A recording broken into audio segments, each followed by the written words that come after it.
Europe 1. Culture Média sur Europe 1 avec Thomas Hill, avec votre invité Jean-Baptiste Marteau qui est resté avec nous, présentateur de la matinale de France Info Télé. Et c'est l'heure de la question média du jour, Thomas. Oui, le match reprend ce soir entre les trois talk-shows de l'avant-soirée. C'est à vous, touche pas à mon poste et quotidien. Alors, quelles sont les nouveautés de leur rentrée? Quels sont les changements les plus prometteurs? On va en parler avec deux spécialistes des médias. Émilie Lopez, bonjour. Bonjour. Journaliste à Télé Loisirs, et Benjamin Rabier. Bonjour Benjamin. Bonjour. Rédacteur en chef du site Pure Média. Alors, pour pas faire d'histoire, parce que c'est toujours délicat ce sujet-là, je propose qu'on fasse par ordre sur la télécommande. Donc, d'abord sur la chaîne numéro 5, il y a C'est à vous, toujours présenté par Anne-Elisabeth Lemoine qui entame sa 7e saison quand même à la tête de cette émission. C'est plus même qu'Alexandra Sublet ou qu'Anne-Sophie Lapix. Elle est indétrônable, Anne-Elisabeth Lemoine, j'ai l'impression. Je pense, parce que les audiences sont là, et puis en vrai, C'est à vous, c'est soit tu t'en vas, soit on te fait pas partir en fait, à moins d'être très très très mauvais. Donc tant qu'elle a envie de rester, elle a sa place. Elle reste, elle a sa place. En revanche, il y a des petits changements quand même dans l'équipe Benjamin Rabier cette saison. Justement, je pense qu'elle a sa place, mais il faut quand même qu'elle fasse attention. Il y a notamment Aurélie Casse qui arrive dans la bande et qui arrive sur France 5 et qui est quand même une personnalité sur laquelle ils ont envie de miser. Donc il faut voir ce qu'elle va donner à l'antenne. Aurélie Casse qui vient de BFM TV. Qui vient de BFM, ouais. Et voilà, et que France 5 veut vraiment mettre en avant cette saison. Donc à voir ce qu'elle va donner. Mais a priori, ça va marcher comme ça marchait les années d'avant. Anne-Elisabeth Lemoine, elle n'a pas du tout de quoi s'inquiéter. Ils ont fait des petits changements, mais pas aussi radicaux que TPMP, et donc je pense que la sauce elle va prendre comme chaque année. Je pense que C'est à vous, c'est installé maintenant, c'est vraiment un rendez-vous pour les gens, ils ont un public fidèle, et on sait en allumant France 5 ce qu'on va trouver, de la bonne humeur, de l'info, une équipe sympathique, et je trouve que d'ailleurs... Un nouveau journaliste aussi pour le 5 sur 5, c'est ça, qui remplace Mathieu Béliard, qui lui va sur France Info. Juste je précise, il y a aussi des super invités. C'est-à-dire qu'en fait, toute l'année, maintenant, les invités un peu culture, un peu cinéma, même les Américains ne voient plus que par C'est à vous. Et en fait, c'est rigolo parce que par exemple, ce soir, ils ont Camille Cotin, Vincent De Dienne et Ochi, qui sont normalement des gens qu'on retrouve plus sur Quotidien. Et là, en fait, ils vont sur C'est à vous parce qu'ils savent que c'est feel good, parce que l'interview va être intéressante, va être bien menée. Parce qu'il y a à manger aussi. Et parce qu'il y a à manger. Ça joue, c'est vrai. Ça joue. Est-ce que vous pensez que les petits changements qu'ils ont fait, là, il y a aussi un nouveau programme court avec Stéphane De Groot qui va arriver. Est-ce que c'est de nature à renforcer le succès de l'émission? C'est une émission qui marche déjà très bien, qui est déjà très haute en audience, hein, Benjamin. Ouais, bien sûr. C'est à vous, c'est plus d'1 200 000 téléspectateurs chaque soir pour la dernière partie. Donc forcément, c'est un carton d'audience pour France 5 qui avait jamais réussi à faire de tels scores dans cette case. Mais je pense qu'ils peuvent encore grimper, justement. Ouais. Ils l'ont prouvé avec C'est à vous la suite. On se souvient plus trop, mais il y a quelques années, c'était présenté par Claire Chazal le 20h, 21h de France 5, et il y avait personne qui regardait. Passage des Arts, ça s'appelait. Ouais. Passage des Arts, ouais. Et là, ils finissent la saison à 922 000 téléspectateurs. C'est 2 fois plus que Claire Chazal à l'époque. Donc, je pense qu'ils peuvent encore grappiller. Parce que ils ont créé une bande. Je trouve que C'est à vous, c'est vraiment la bande la plus sympathique des talk-shows. Et d'ailleurs, on le voit avec les bandes annonces de rentrée qu'ils ont fait. C'est à vous, ils ont parodié Barbie, alors que Quotidien, ils ont fait les coulisses du retour, donc c'est assez soft.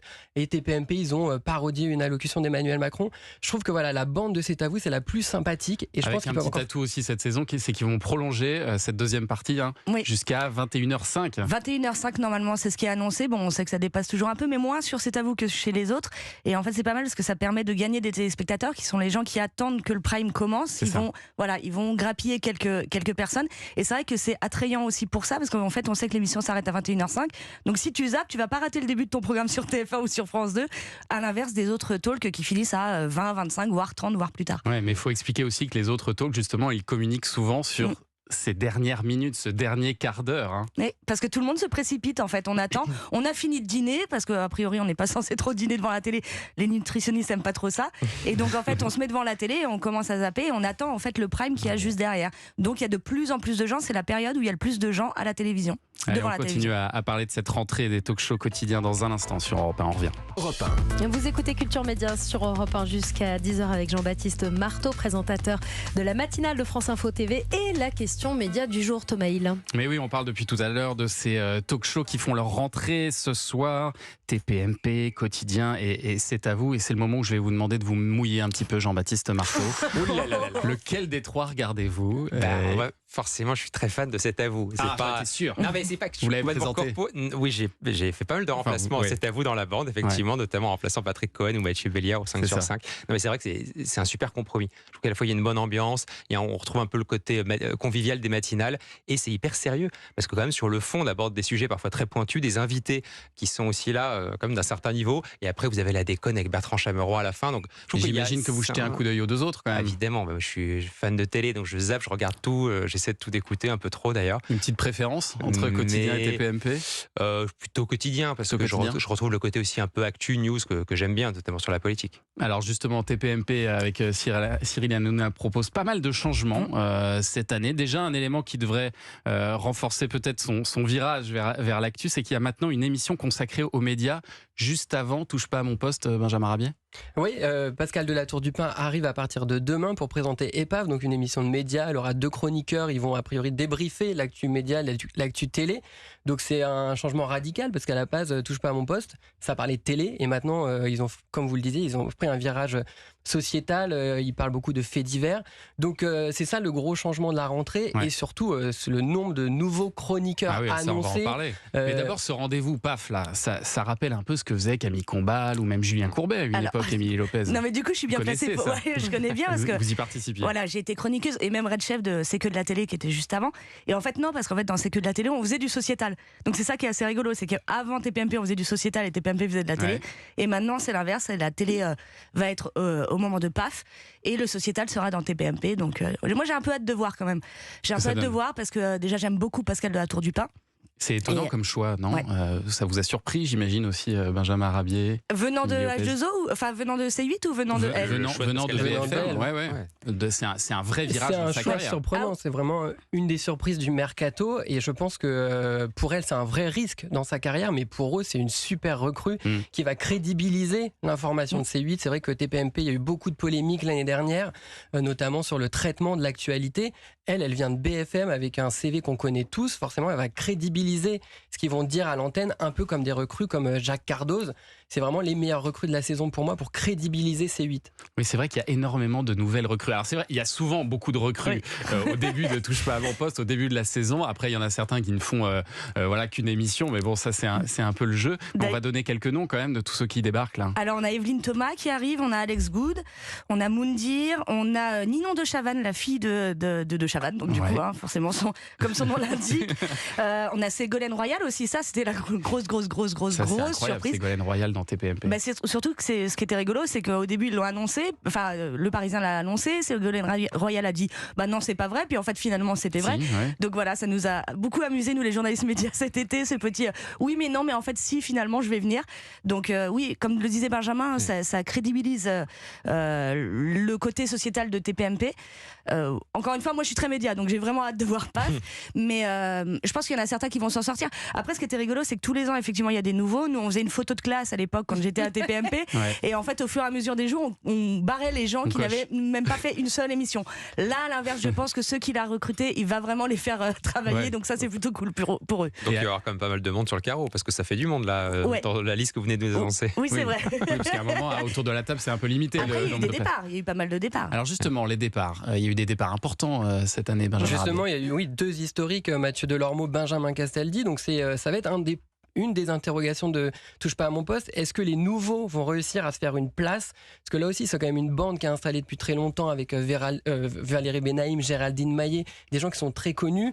Et là, il y a une vingtaine de nouveaux prénoms qu'on annonce dans la presse qui ont été testés par Cyril Hanouna.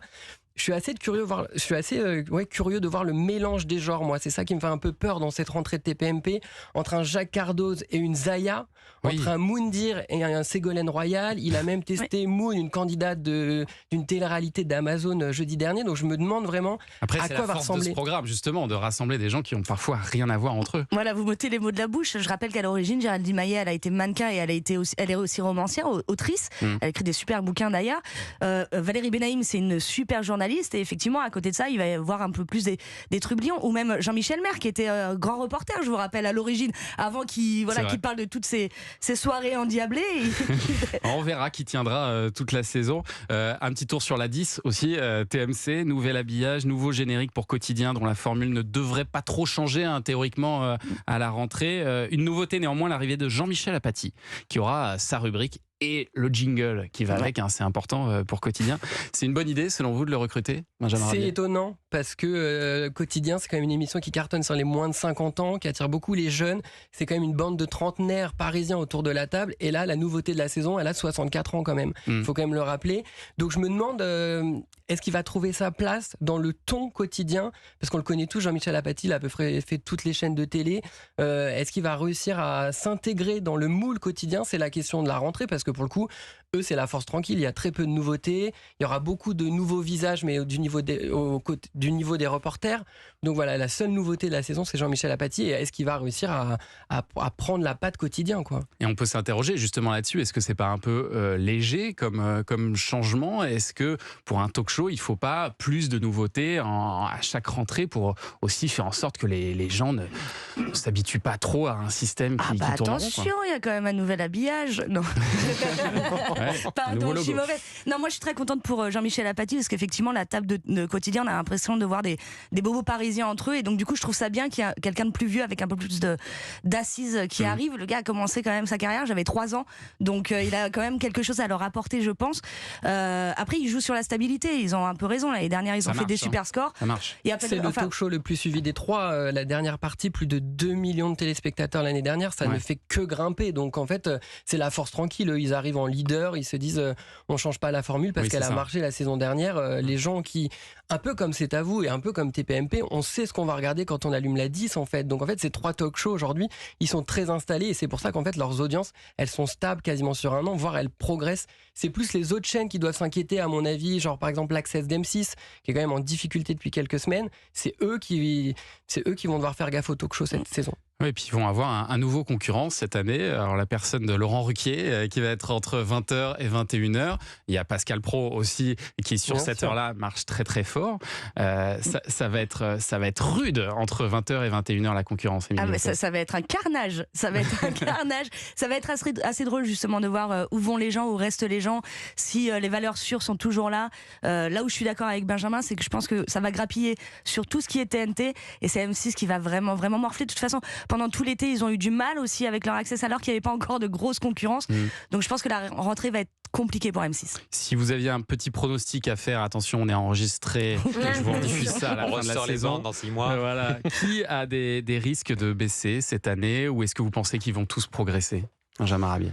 Franchement, c'est compliqué de faire un pari là, mais je dirais petite baisse de TPMP, parce qu'on dit souvent en télé que trop de changements fait peur aux téléspectateurs, et c'est le talk show qui va le plus changer. On a l'impression qu'ils ont tout changé en fait. Finalement, il y a eu 2 historiques qui sont partis, et là il y a 20 nouveaux chroniqueurs. Donc voilà, je me dis, est-ce que dans un mois déjà il y en aura toujours 20? Est-ce que c'est pas risqué? Voilà. Émilie Lopez. Moi j'ai un peu plus peur pour Quotidien, justement parce que quand on se repose un peu sur ses lauriers, on a tendance à perdre un peu les gens. Voilà, très bien, on vous ressort ça dans quelques mois. On en reparle, vous reviendrez ici. Merci beaucoup à tous les deux d'être venus nous voir. Émilie Lopez, que l'on peut lire dans Télé Loisirs, Benjamin Rabier, rédacteur en chef du site Pure Média. Et puis un grand merci aussi à Jean-Baptiste Marteau d'avoir été avec nous ce matin. On vous souhaite bonne chance. Merci beaucoup pour cette nouvelle aventure à la tête de France Info Télé tous les matins. Demain 6h30, 8h30 sur le canal 27. Et dès 6h sur France 2. Un petit before avant Télématin sur France 2 à 6h. Restez avec nous, Culture Média continue après les infos de 10h.